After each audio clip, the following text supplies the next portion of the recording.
মাশাআল্লাহ, মক্কার এই সুন্দর বড় বড় পাহাড়গুলো খুবই মনোমুগ্ধকর এবং সুন্দর। মাশাআল্লাহ, এই মক্কার মধ্যে রাসূল করিম সাল্লাল্লাহু আলাইহি ওয়াসাল্লাম ছিলেন। তাদের দিন প্রচার করতে গিয়ে কত মেহনত আর কত কষ্ট করতে হয়েছে।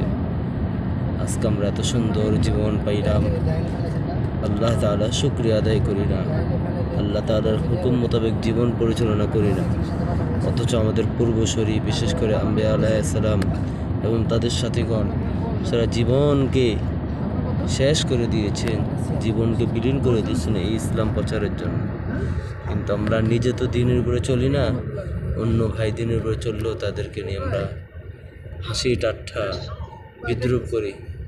তো আল্লাহ তাআলা আমাদেরকে এই সমস্ত কাজ থেকে হেফাজত করুক এবং দিন শরীয়ত মোতাবেক পরিপূর্ণভাবে চলার তৌফিক দান করুক এবং আমাদেরকে দিন প্রসার করার তৌফিক দান করুক, আমিন।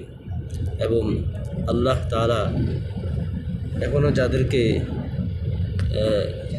ইহরাম করার, তাওয়াফ করার, উমরা করার বা হজ করার তৌফিক হয়নি, সকল এমন মুসলমানদেরকে আল্লাহ তাআলা এই মক্কা মদিনায় নিয়ে আসুক, উমরা করার তৌফিক দান।